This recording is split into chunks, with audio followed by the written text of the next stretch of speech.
venture স্কুলক সকলো পিনৰ পৰাই কেঁকুৰা চেপা এইবাৰ স্বয়ংক্ৰিয়ভাৱে বন্ধ কৰোৱাৰ ব্লু প্ৰিণ্ট ৰচনা পেনক লৈ শিক্ষক শিক্ষাৰ্থী অভিভাৱকৰ মাজত বৃদ্ধি দুশ্চিন্তা প্ৰয়োজনীয় ছাত্ৰ ছাত্ৰী নাথাকিলে কোনো কাৰণতেই প্ৰাদেশিকৰণ আইনৰ আওতালৈ নাহে ৰাজ্যৰ বিভিন্ন প্ৰান্তত থকা অপ্ৰাদেশিকৃত শিক্ষানুষ্ঠানসমূহ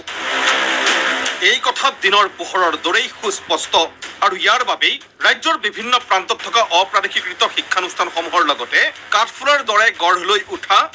ব্যক্তিগত খণ্ডৰ অনুমতিবিহীন সকলো শিক্ষানুষ্ঠান স্বয়ংক্ৰিয়ভাৱে বন্ধ কৰোৱাৰ স্বাৰ্থত সাজু কৰা হৈছে প্ৰয়োজনীয় ব্লু প্ৰিণ্ট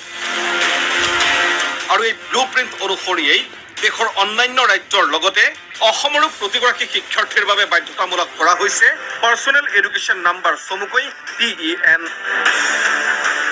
নতুন নামভৰ্তিৰ সময়তেই প্ৰতিগৰাকী শিক্ষাৰ্থীক বাধ্যতামূলকভাৱে এই ইউনিক নম্বৰ প্ৰদানৰ ব্যৱস্থা কৰা হৈছে বৰ্তমানে আৰু এই ইউনিক নম্বৰৰ জৰিয়তেই শিক্ষা সাং হোৱাৰ পাছতো সংশ্লিষ্ট শিক্ষাৰ্থীজনক ট্ৰেক কৰাৰ বাবে থাকিব ব্যৱস্থা অৱশ্যে আইন সিদ্ধ শিক্ষানুষ্ঠানৰ শিক্ষাৰ্থীসকলেহে নিৰ্দিষ্ট প্ৰক্ৰিয়াৰে লাভ কৰিব পাৰ্চনেল এডুকেশ্যন নাম্বাৰ আৰু এই চৰ্তৰ বাবেই পেন লাভৰ পৰা বঞ্চিত হৈছে অনুমতিবিহীনভাৱে গঢ় লোৱা ব্যক্তিগত খণ্ডৰ শিক্ষানুষ্ঠান আৰু বহুসংখ্যক ভেঞ্চাৰ স্কুলৰ শিক্ষাৰ্থী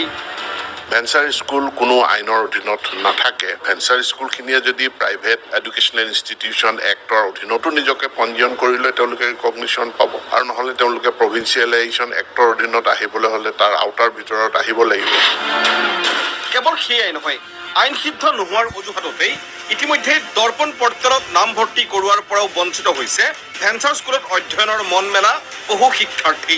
ইয়াৰ বাবে ব্যক্তিগত খণ্ডৰ বিদ্যালয় হিচাপেহে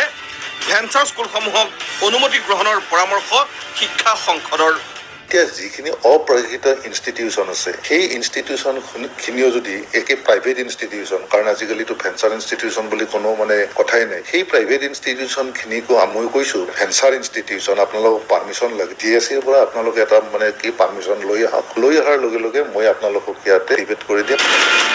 আৰু এনেবোৰ কাৰণৰ বাবেই এতিয়া ভেঞ্চাৰ স্কুলত নামভৰ্তি কৰা ছাত্ৰ ছাত্ৰীৰ অভিভাৱকৰ মাজত বৃদ্ধি পাইছে দুশ্চিন্তা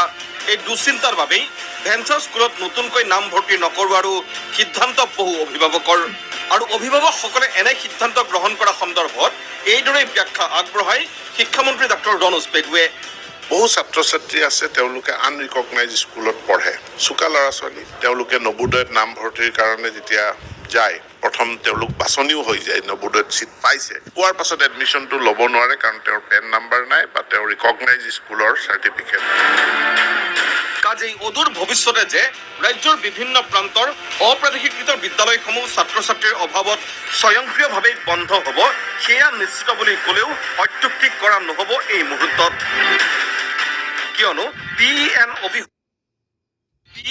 অবিহনে শিক্ষাৰ্থীসকলৰ বিপদ অনিবাৰ্য বুলিও দাবী কৰিছে শিক্ষামন্ত্ৰীগৰাকীয়ে